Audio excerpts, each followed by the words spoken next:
Perfect. Thank you so much. All right. So, what this is called is the secret to grant funding, which is kind of cute. It's just a real play because there's honestly not a huge secret. So if you're looking for like a master plan that's going to drop money into your organization very quickly, that's not what this is. What we're basically going to do is bring you the things that a lot of nonprofits don't know. So rather than doing a search or kind of figuring it out and fumbling through different things, we're just bringing that information directly to you. So it's not a get quick or get rich quick scheme, or how do I apply for something and they instantly give me money. If that's what you're looking for, that's not what this will be, but we definitely will try to give you as much information as we can in a short period of time to help you out. So I'm going to go ahead and get started. So what this screen is basically it is building a foundation. When nonprofits are starting, a lot of people don't know even where to start. So that's kind of what this is. When you're going through the grant writing process, there's certain things that funders are going to be looking for to make sure that your organization has. The first thing is a 501c3.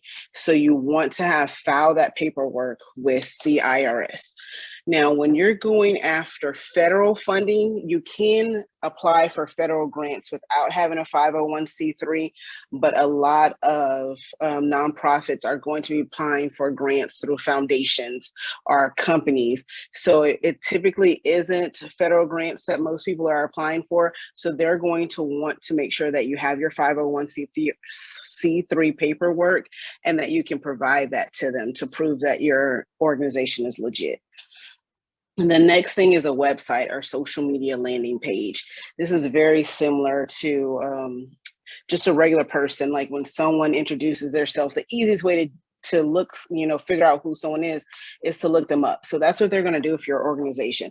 The moment you apply for something, they're going to go and try to find out what your website is, what you're doing, what you're about, or your social media. So you want to have that. And it's really key that you also keep it updated. So if you're doing something in the community, you have, something going on, a fundraiser, whatever that is, make sure you update that on your website and your social media, because they want to know what you're doing in the community. And if you're asking for funding for something, it should be visible for them to see it. So the next thing is an annual budget. A lot of nonprofits, especially like ones that may ask us questions, aren't really sure about the budget. So we'll kind of break that down and go over a little bit of budget later on in this masterclass. But a budget is going to be key because everyone's going to ask, especially when you're asking for funding, they're going to want to know why you need it. So a budget is going to be key.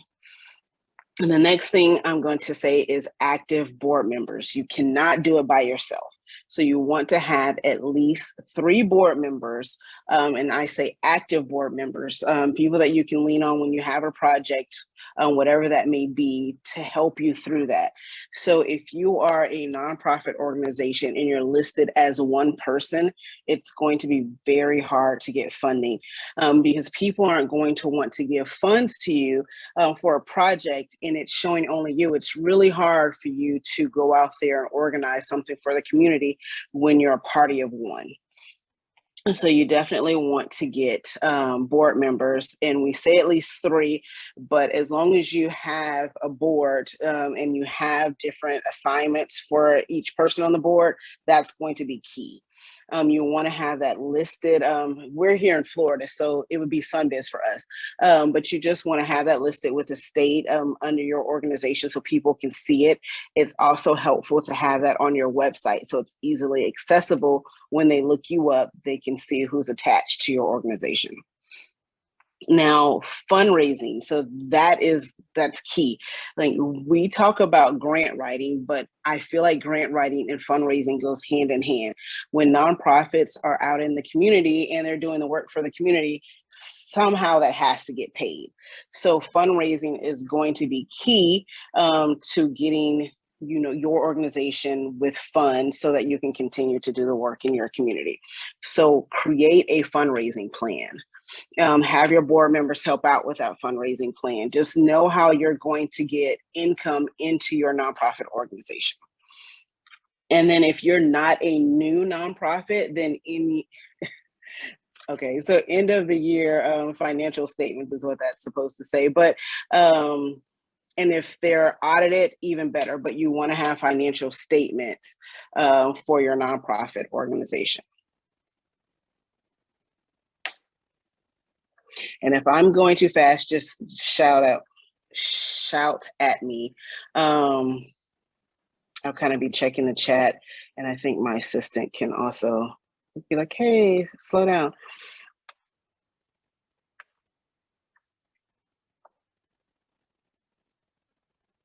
All right, let me try to get us back to that screen. All right. So what this says is, of course, grants are not the only way. A lot of nonprofits that approach us are in need of funding right away. And that's one thing that we tell people. Grant funding is not immediate. So a lot of times when you're applying for a grant, it may be months before you hear from that grant and see if you're awarded. Like, let's say you apply for the grant and it ends, this is August, so the grant may end in October. Then they're going to go through and figure out who is awarded that grant. That may not happen till December. Then they have to make an announcement for the grant. So it goes in different steps. So something that you apply for in August, you may not hear whether you're going to receive it or not till January or February. So if you need funding for your organization right away, then you want to look outside of grant funding. Grants are not guaranteed. So although you're going to apply for grants, I always tell people have tough skin. So if you can't deal with a no's, then this is probably not going to be the route you want to go. Every no, I feel like, gets you closer to a yes. When you get a no and you write a grant, you want to go and ask them, so what could I have done differently? What could I have done better? Is there a different way I could have presented my organization to make you want to fund? And people will answer your questions. So it's going to help you improve. So the next grant you write, you're closer to that yes. But people are going to say no. Right now, more people are starting businesses in nonprofits than ever before. So that means we have more people applying for grant funding. So don't think you apply for one grant and you're automatically going to get it. They are not guaranteed, but of course, like anything else, the more you apply for, the better the probability. And then grant writing does require hours and hours of searching.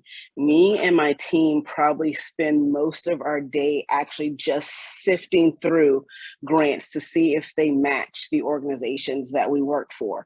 So you want to make sure that when you're applying for something, what the funders are looking for fits what it is your organization does. That's going to make it a lot easier for them to say yes, rather than applying for everything you see. Because when you apply for everything you see, then you're more likely to get no's because you don't match up in what they're looking for, opposed to like what it is your organization does. So that's why you do the searching.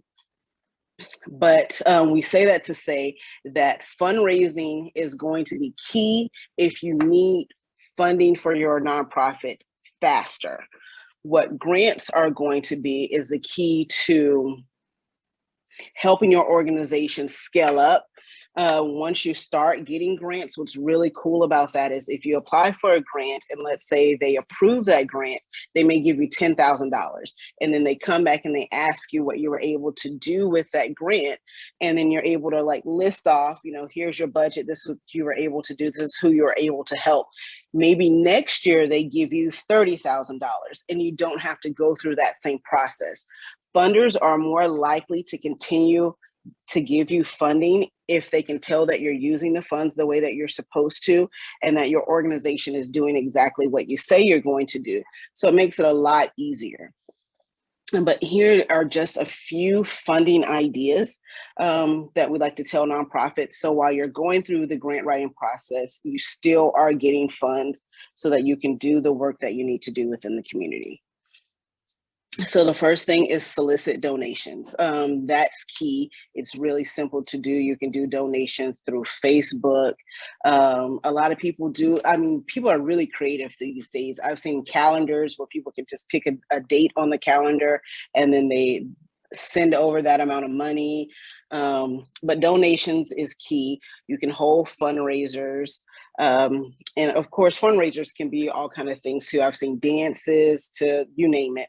And then membership dues. Now that one, depending on what your board is or like how you are getting people to help, would be key. So you kind of want to think about what that would be. But those are just 3 ideas to get you thinking about how you get funding into your nonprofit.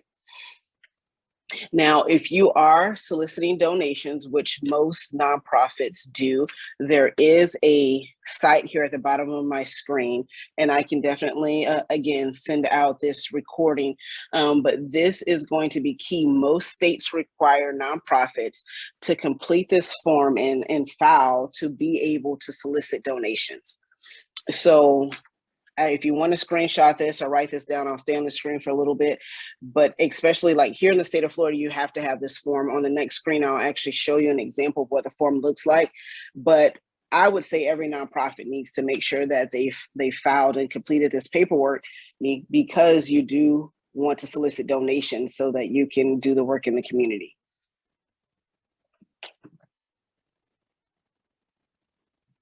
I'm just pausing for a second.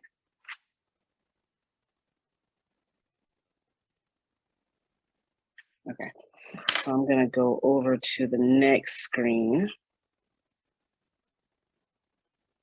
Okay, and this is just what the form looks like. Now this is taken, again, we're in the state of Florida, so this is the Florida Department of Agriculture, which is where we get this from. But you would basically complete this, you pay the fee, but then that way your organization is safe to collect any donations. I only know of a couple of states that don't do this, so most do. And if you're looking for the form, again, it's at the top of this page as well. If for some reason you didn't get it, if you just Google solicitation of contributions for my state, it'll probably be like the first thing in the search engine to come up. I just want to make sure you guys don't have any questions.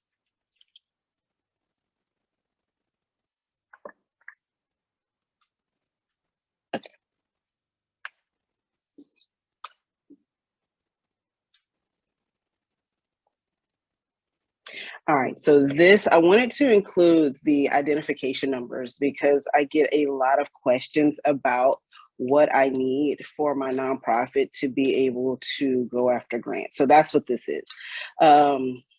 If you're just starting your nonprofit organization, you'll probably hear the UEI number more than you'll hear about a DUNS number, but let me break it down. So before this year, you were starting a business, whether you were doing business credit or going after any federal grants, you had to apply for a DUNS number. You would do that through DUNS and Bradstreet. What the federal government would do was check through DUNS to make sure the information you submitted to them was what you're submitting to the government. So they would match those pieces of information up to make sure you are legit. They've now changed that process. So what we heard, I believe it was late last year, that the DUNS number was completely going away. What I've seen this year is applications are still asking for DUNS numbers. So it doesn't look like it's completely phased out. So I'm honestly not 100% sure the DUNS number is completely going away as far as grant writing is concerned, but people do still use it for business credit. And any, like I said, non-federal grant applications are still asking for that. Now, as far as federal applications, so that I'm not confusing you, if you're doing any federal grant searching, that would be you're going to grants.gov to look for your grants. In grants.gov, everything there would be federal. You can find federal contracts, but you can search down to grants. Anything there is going to require a UEI number. Each business can get its own unique 12-character UEI number.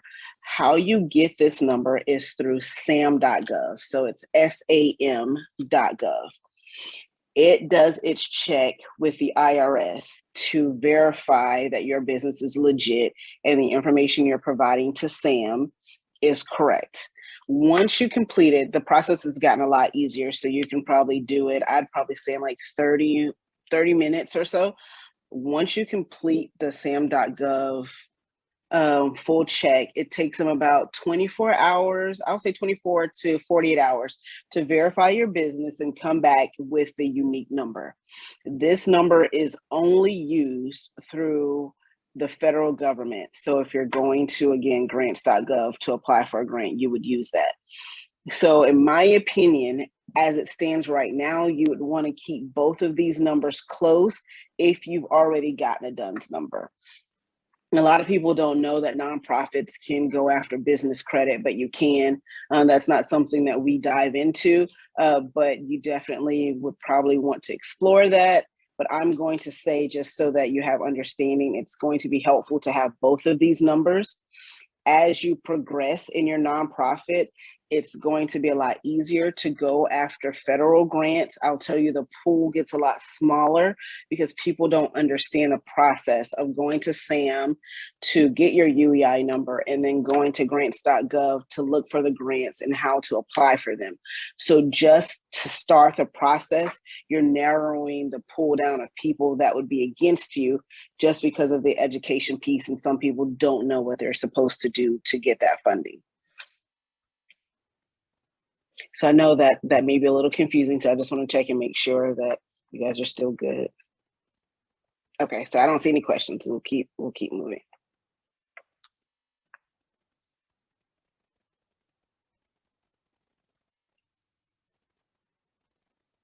All right, so the next piece, as we're getting closer to now, like getting into grants, what we tell our clients before we even get into the process, especially if you're a new organization, is create a goal. Like, and why I say that is because when you're thinking about, hey, I have a nonprofit, the first thing you think is, hey, I need money for my nonprofit. So you want to say, let me apply for grants so that way I have money to do whatever it may be.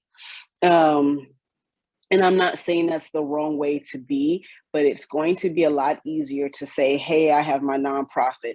What do we want to do? What is our goal? What do we want to accomplish? And then from there, you're creating your budget. So when you're asking for grant funding, you now know exactly what you need that funding for. That question will be asked in every single grant that you apply for. What do I need this funding for? What are we doing? And what's really cool about that is once you break down that budget, let me use an example. Let's say that you're buying a piece of land that you're going to build on, and you're going to do a community basketball team.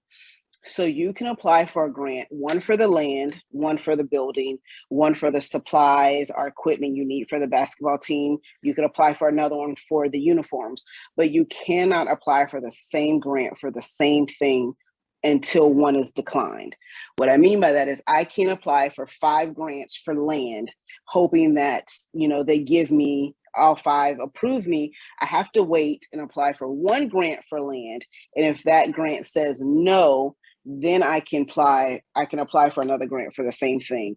But while you're still waiting on the answer for one, you cannot apply for the same thing multiple times.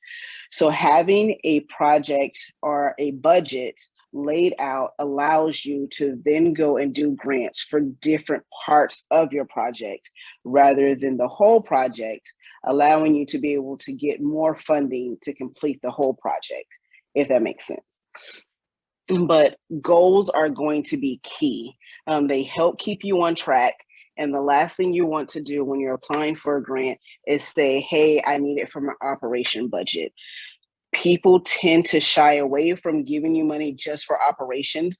A lot of funders want to know that they're helping the community, especially when it comes to nonprofits. So the more detailed you can be, the better it's going to be for your chances of getting that grant approved. The next thing with creating goals is when you have a nonprofit, it makes it easier to niche down. And what I mean by that is, let's say you help the homeless. If you can narrow that down to maybe I help homeless women, then it's a lot easier to find your community of funders who want to give to people who help homeless women. It's also going to help you with other people in the community. Let's say there's another nonprofit that, is feeding homeless children. Now you can partner with them because you're doing, you're helping homeless women and then they're helping children, so on and so forth. I just use that as an example, but it's a lot easier to find partners. The more partners are, the more ways that you can work with other people in your community, the easier it is to get funding for your organization. All right, so we are moving right along, and that brings me right to creating partnerships. So that's what that is. We tell people all the time to create partnerships, work with other organizations in your area, find out what other organizations are in your area. So when you are creating your nonprofit or starting it, you want to do your research and find out who's in the area. If you're helping veterans in the area, you don't want to have someone that's right across the street doing the exact same thing. If you're both applying for grants, then it's going to make it harder for you to get that funding. And especially if they're an established organization and you're just starting, because when you think about community, you want to think about how many people you can help within that community. And they're already right there in your backyard. So that's why we tell people to create partnerships and definitely niche down. So it's not that you can't do something that someone else is doing, but maybe you want to take that and do it a different way. That way you can help each other.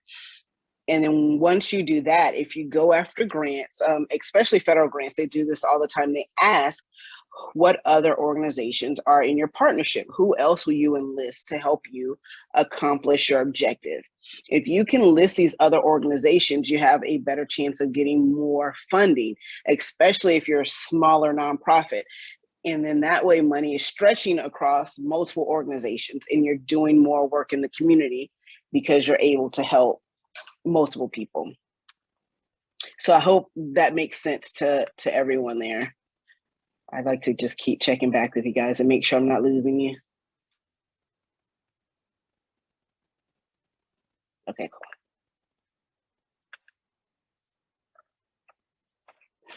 All right, so this is basic grant elements. So once you get into the grant, this is what is going to be needed. So first of all, it's a need statement. What that really is honestly, why do you need our money? So when you're now in the meat and potatoes and you're writing your grant, that's what a need statement is. Why do you need our money? And you want to make your need statement as compelling as possible. My co-partner hates that I tell people, I'm like, think of loom and gloom, because this is the part that gets, like, you want to pull at people's heartstrings here. If you have a story that, someone was able to come out of nothing and your organization helped them, maybe it was go to college, or maybe they were on the streets and you helped them get an apartment, whatever that story is, that goes into your need statement. So you talk about your need, you talk about what your organization does, and it helps to tie some type of story to that, to make that real and tug at someone's heartstrings. Because of course, our whole objective is, how are we going to get funding here? And the next, goals and objectives. So they want to know what your long-term vision is. So you want to know that. Where do you see your organization in the next few years? You want to be able to talk about that here.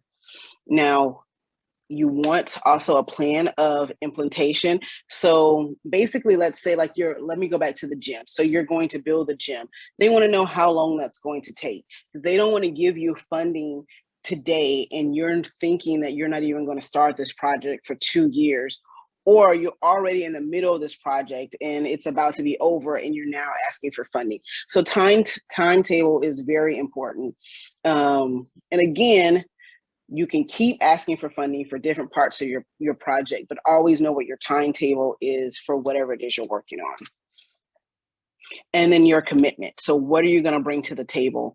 I'll be completely transparent. A lot of grants will ask you, if you don't get this grant, how are you going to fund this project? They want to know how you're going to bring your money to the table if you didn't have them. And if you don't have them, does that mean the work doesn't happen? So it's important to know like what you're going to bring to the table, what your commitment is. Some people will ask you what your personal commitment is as far as finances go. And it's okay to say, hey, I have, my own personal money tied to this, but you don't want to be completely funding your organization. So although you may say like, hey, I have $5,000 that I'm giving to my organization as a donation, you don't want to be the only funder, which is why you want to be getting donations and creating fundraisers and so on. And then evaluation. Evaluation is key. A lot of organizations miss this piece. So you want to let them know how you're going to follow up. This is after you get the funds. How are you going to measure your success? How are you going to make sure that you are helping your target audience? Those type of things. This is also going to be key if they ask for any information after they fund you. A lot of people will ask for evaluation or a follow-up. What they're looking for is to see if you use the funds correctly so that they can possibly fund you in the future, keep sifting money through to help whatever it is you're doing. So evaluation, set that up early, let them know how you're going to do it. A lot of times you can even hire a third party to come in and do an evaluation for you. But just keep that in mind. You want to know how you're going to measure your success. And then again, project budget. So what is the cost to deliver the service? So those are the basic elements in most grants that you're going to come across. These are the extras. So some grants will actually ask that you attach copies of these things. I've had some that have gone way beyond and asked for like recommendation letters. So some of them do definitely go outside of this list, but this is kind of like the norm for what you'll see. A lot of them want a copy of your tax exempt letter, a list of your board of directors. And if you have a list of the board of directors, if the list includes like their background. So let's say like you're a sports organization and you have someone that like played professionally, that would be important to include. Or like your financial person they work at this bank, but they're just on your board, whatever that may be. But that does help to include that with your board of directors. Your financial statements, that's going to be key, in your 990. A lot of people don't know about the 990, and I'm honestly not sure why, but you would want to get with your tax person. So you should have that 990 filled out when you're completing your taxes for your organization. And a lot of grants do ask for a copy of that. Your articles of incorporation in your bylaws. In the state of Florida, you'll have to like upload that when you do your annual SunBiz, but that's going to be asked for sometimes. Your annual reporting, and then it's always great to keep handy a list of partnerships that you've created in the community. For instance, if you have like some local company that donates, I don't know, like computers or something to your organization, keep that handy. So then that way they know these are the partnerships. This is what we have on deck. That does help you as well. All right. So now we know what the basis of what the grants are. So that's what every application, what we just went through is what the applications are going to look like. If you have that information handy, it's going to make it easier to apply for almost every grant out there.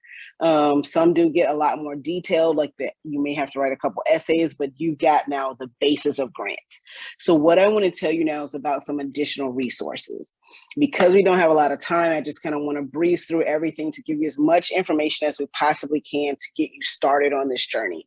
But a lot of people don't know about Google for nonprofits. So I think it's important that I tell people there's a whole Google out there just for nonprofits. But you can actually just type in Google for nonprofits. But what they do, and what I like about that, is they do advertising for nonprofits. You do have to apply for it, so it is a grant. They give you $10,000 a month just for advertising your nonprofit. I have heard people say that it's a lot of details and like a lot of technical jargon to get through. You can go to YouTube and actually just search, and there's people that will walk you through how to do the application piece. But once you get through that, each month, Google will give you that $10,000. What's really helpful for that is if you're running, some type of fundraiser or you're asking for donations through their ads, you're going to get your information out to more people. So that's what I really love about that. And then in Google Nonprofit, you're going to get, your YouTube and all of that stuff, all for nonprofits. So that's really cool. At the top, we just talk about who's not eligible. So it's important to take note if your nonprofit does deal, with schools or anything like that, then Google's going to shy away from that. But other than that, this is completely free. And then, like I said, $10,000 a month that you can use for advertising. So who can't use money for advertising their business? So I love it. Now, the next thing I want to make sure that I hand you guys, these are in-kind donations. So we have nonprofits that we work for, and a lot of people forget about the donation piece. So everyone's looking for, the funding, the grants that are going to give them cash so they can do whatever their project is. If you can get in-kind donations, you want to remember that that is now money that you keep in-house from your organization and you don't have to pay certain things for. So that's why we want to call attention to these in-kind donations.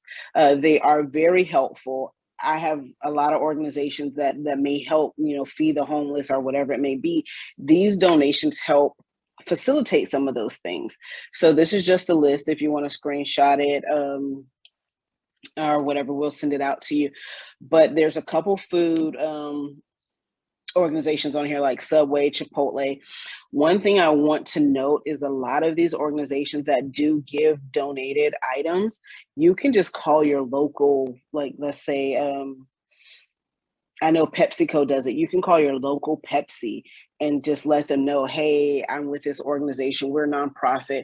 We want to see about collecting some donations for our nonprofit. Maybe we're doing this or that, and we need, drinks for that. They can set up a time, like they'll get you to whatever HR department, get whatever information they need to make sure you're legitimate. And then you just work with that particular warehouse or whatever it may be to get your donated items. The reason why I call out PepsiCo is because although Pepsi is the drink part of that, they have Frito-Lay, Gatorade, like they're a huge, huge corporation. And once you get in to get donations, you can now cover, drinks, snacks, and all kind of things. The other one I want to call out is JetBlue, because people don't know that organizations like that, JetBlue actually donates travel to your nonprofit organization. The same with Marriott, like they will donate hotel stays. So if, let's say, you're helping children and you want to take them on a trip, you can actually apply for donations through JetBlue and Marriott to get that trip now funded with donations. So although you're not getting a check from these organizations, it works just as well because you're getting what you need. And before I leave this, I also want to call out Cisco and Microsoft, because they donate technology. So they will give you, computers. I think they're typically refurbished, but this is just a starter list. You can literally Google, who does donations for nonprofits, and I'm sure you'll find a list. Most large corporations do this, and a lot of nonprofits don't know to look into that for their nonprofit. But if you're running a program and you're like, hey, I need snacks, that's what you want to target. And then, call your local areas. But the websites will actually get you to like whatever phone number you may need to call, or to find one that's close in your area, just to kind of help you get closer to the target is what this is going to do. All right, so I'm going to go, and what we wanted to do here is kind of go over some actual grants. So we talked about what you'll need to be able to apply for the grants. These are actually grants that you can go to today to apply for, because it's always, when we're doing some type of presentation or whatever, people want to know, well, where do I go? So if you give me all this information, I don't even know where to start to be able to apply it, to be able to get funding. So we have a list of grant resources that you can actually go to. Most of the grants on this list are rolling. And what that means is there's no deadline. So once you apply for the grant, they go in and then they look at, you know, what it is that your organization does, and they decide if they want to be a part of that or not. And then you'll get an email or call saying, yes, you know, we want to, you know, fund you, or no, you know, at this time, it's not really what we're looking for, but you can do that at any time. So we typically save these sites like in our arsenal, because you can do it for your organization once a year. So I'll use Kroger, for example. Let's say, you know, Kroger tells me, no, I can't help you this year. You know, we've reached our max of nonprofits. That's okay. I have the same site. I'll go back, you know, January of next year and I'll try again. That's what makes these really cool. And these are grants. Most of these are through foundations. So, and a lot of those just have like their board. You apply for it, they review the information, they see what they can do, or, you know, how they like what your organization does and if it works for what they're trying to do. So we have the amount here. The American trucks, that one's $250. It's a really simple application. The only thing that they ask is basically your organization has to be using some type of truck in whatever it is you do. So they're going to ask you that. It is rolling, so you can do it anytime.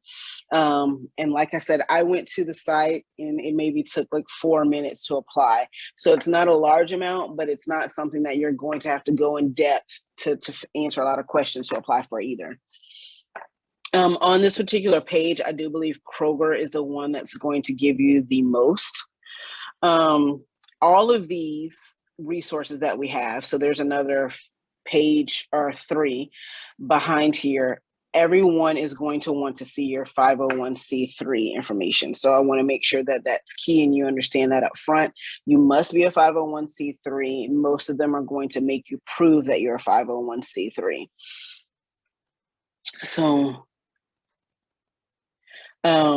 and then I have the AO Smith highlighted here because they do only help certain organizations. Like they have, there's this education, arts and culture, and then health organizations. So that's why that one's there. If it doesn't have anything in the qualifications, it's going to be very basic, making sure you're 501c3. A lot of them don't give grant funding if you're just trying to fund like a gala or something like that. They actually want to be funding a project. But once you go to the website, you'll be able to see what their qualifications for are, you know, like what they're looking for. And basically, if you're a 501c3 with a project, then you're safe to apply for. So I'm going to go to the next page just so you guys can kind of see. And then if there's like any questions, and a lot of these I'll call out don't have an amount there.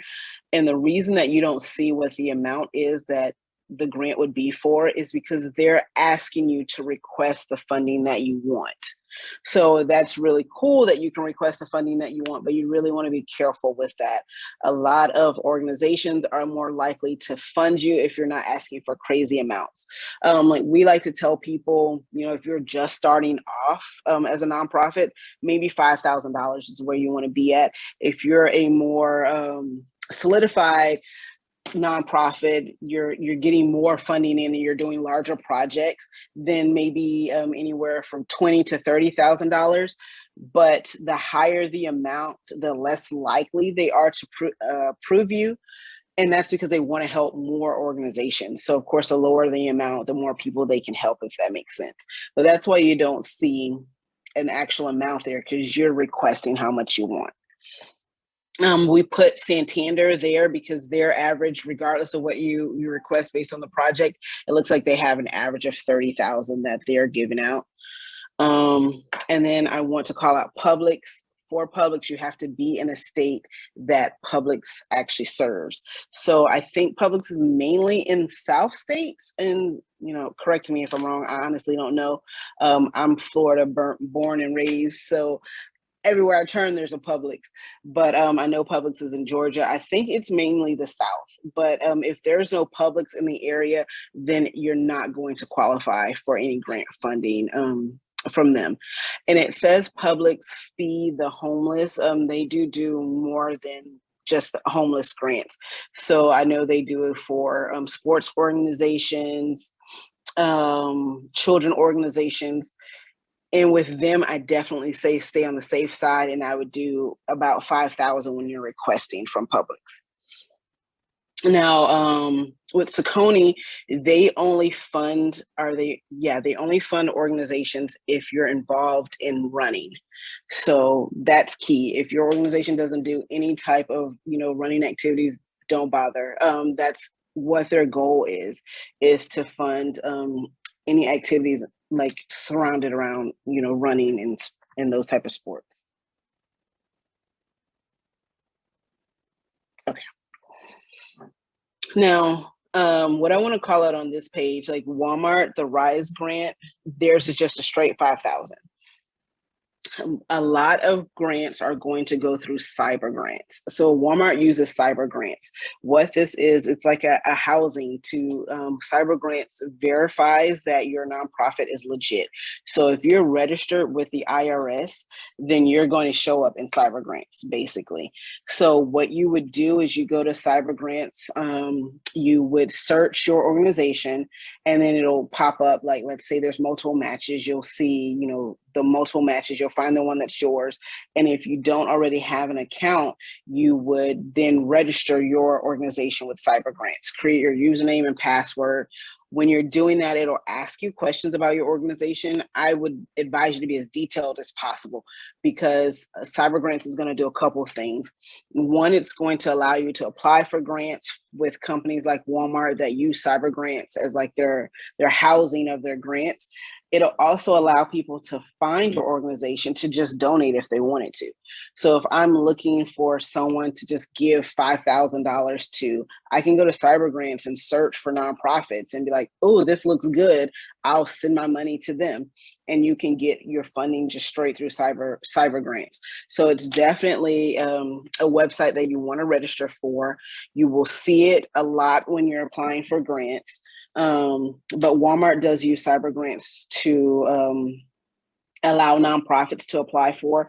And the reason why is they just want to make sure that you're actually legit. You filed your paperwork and everything is on the up and up to be able to apply for their grants. So that's what that is.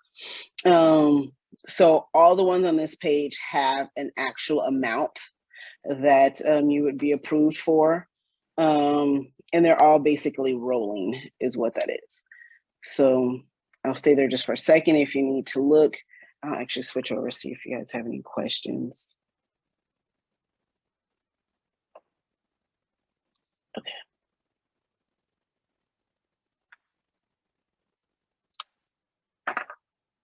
So we are good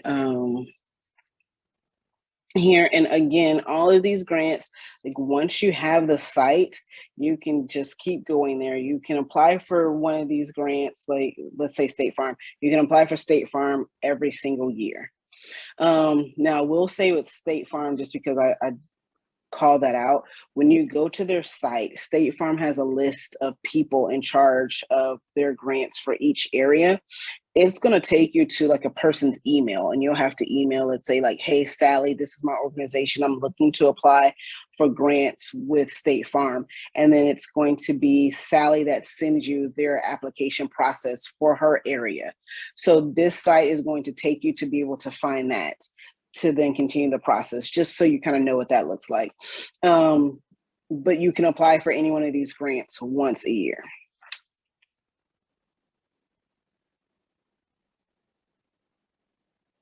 All right, so that kind of takes us to our 10-week course. So what this is, before we get into Q&A, like what we've done here is we've just kind of done a short dive into the grant writing world. I feel like there would be lots of questions after we do this, but here at Pins Plus More, what we do is we have a 10-week course where we go through each thing.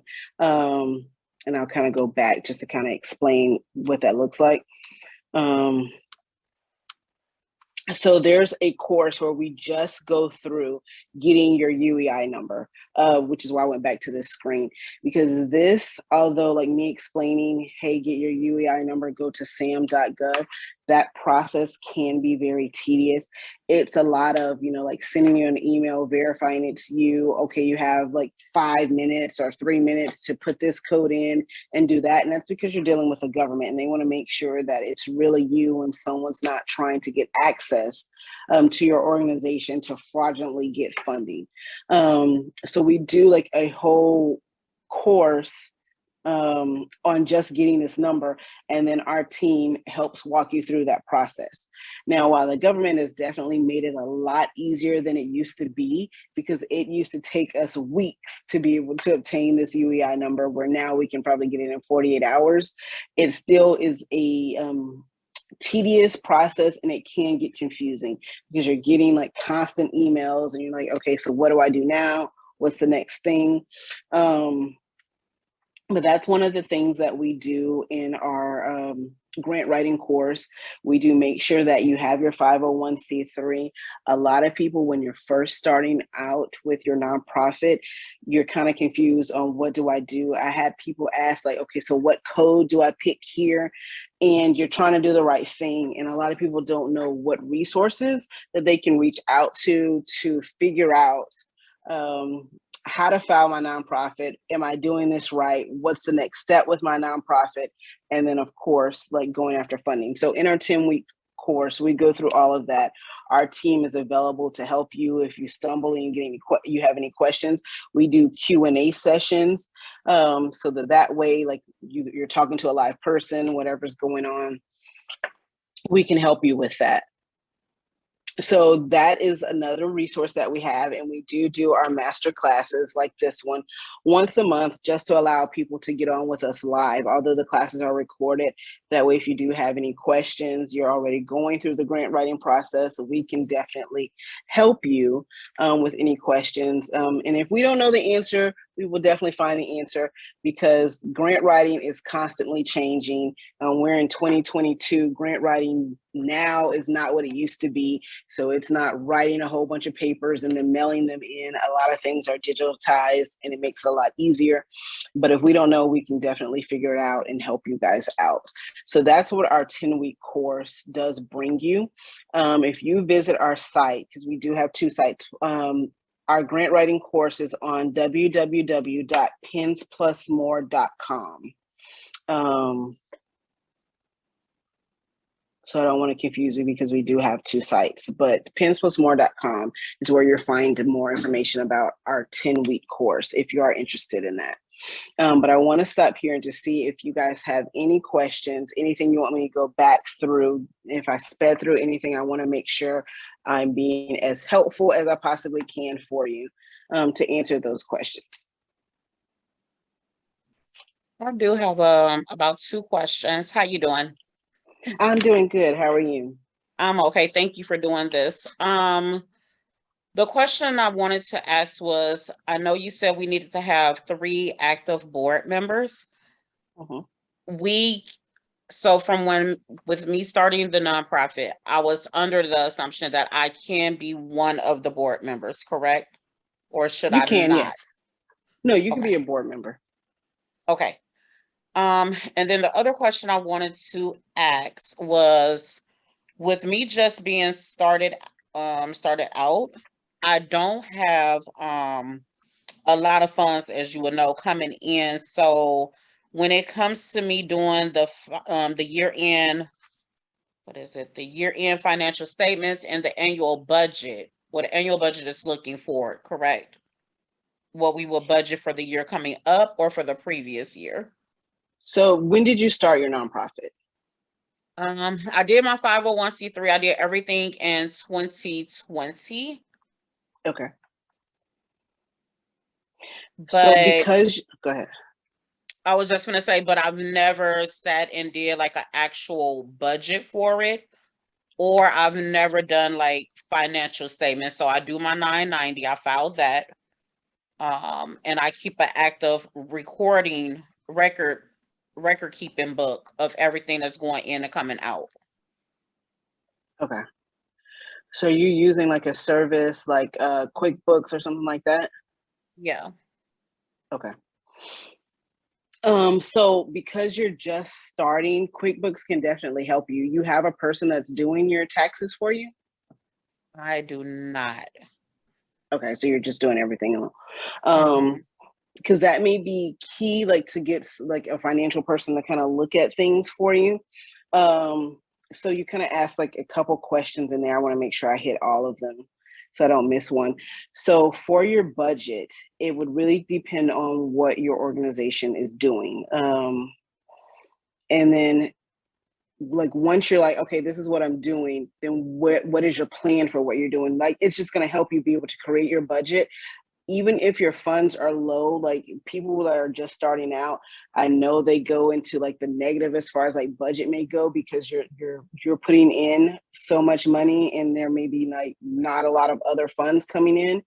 um you don't want to be, because people are like, well, it's a nonprofit, but you don't want to be showing in the red a lot. But of course, when you first start, like what else are you going to do, if that makes sense? But I guess what my first question I want to say is, tell me what your nonprofit is and what you do. So for my nonprofit, we provide free resources and tools. It's kind of like we have it set up as classes. Okay. So people can take classes from anywhere we're dealing with personal trauma, traumatic things they've been through, to taking financial courses or learning about finances, learning about professionalism. Like it's really just a roadmap to help people get into a better area in their lives. So it's really what we're doing is just providing a lot of resources. We do a class where, a lot of people don't always like to go to therapy. So we're kind of like a bridge to help people get what they need. And then we also connect them with more licensed or experienced people. So it's really just a lot of resources that we're giving them within the class, Okay, awesome. if that makes sense. So I think I follow that. So do you have people that are volunteering their services? So I primarily do everything. I primarily Okay. do everything. And what I provide is something that I have background in, with most of the things that I'm doing, but I also have people that's willing to volunteer. Okay. And the The reason why I'm other part asking, that we, go ahead. I'm sorry, the Oh other no, portion go of it, ahead. like other than those services, what I did start doing within the organization is that we do a lot of things. We're trying to give back with the homeless. So I was glad you kind of went over those things because that's real critical for us as well.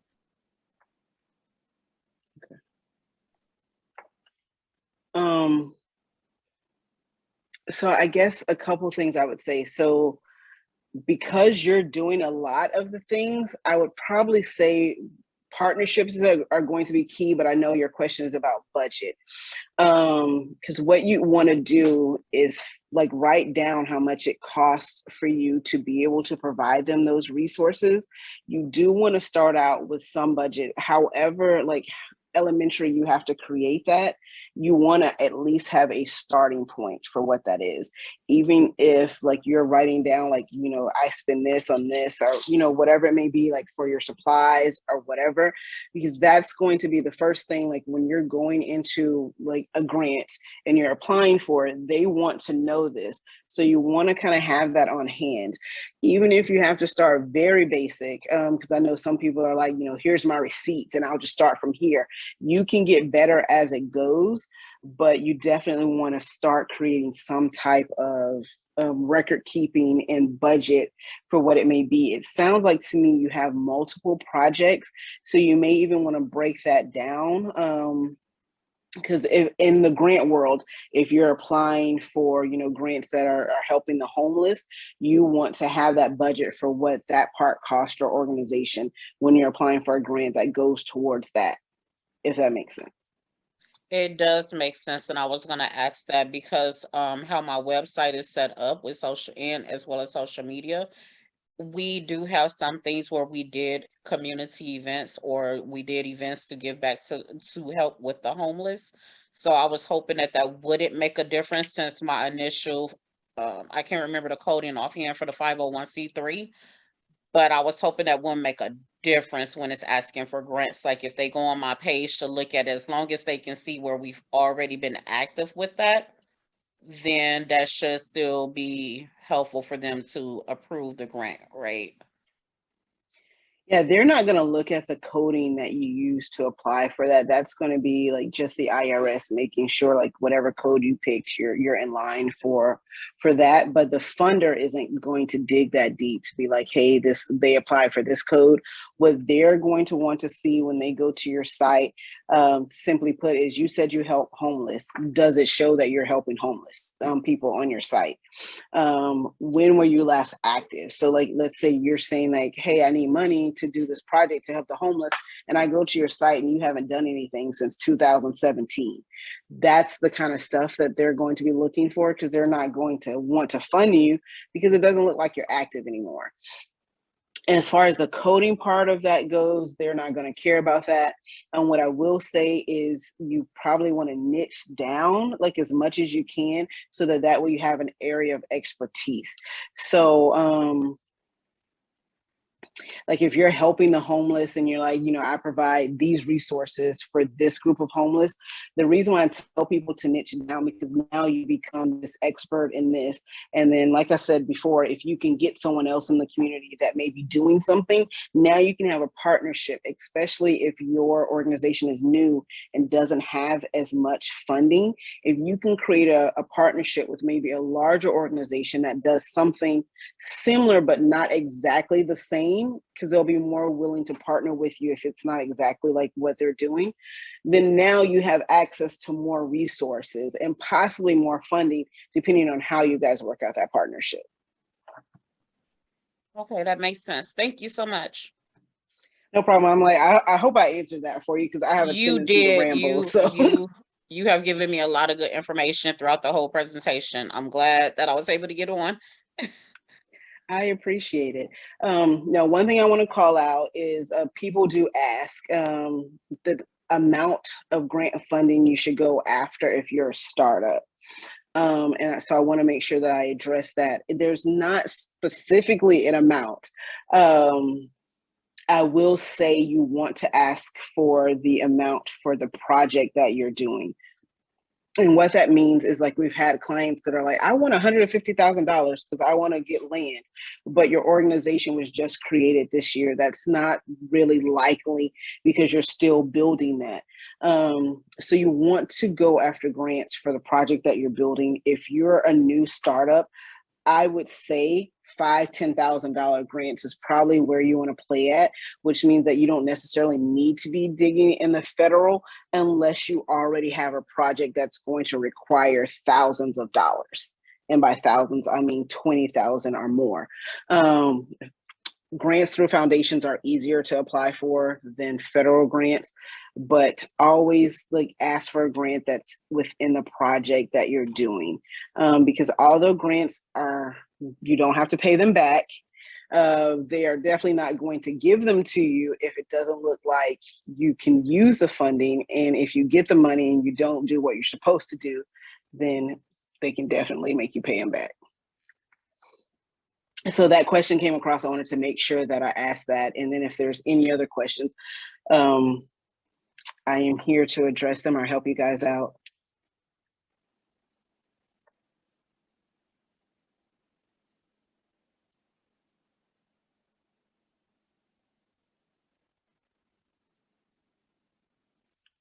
Thank you. Thank you for jumping on, Nicole. I appreciate it.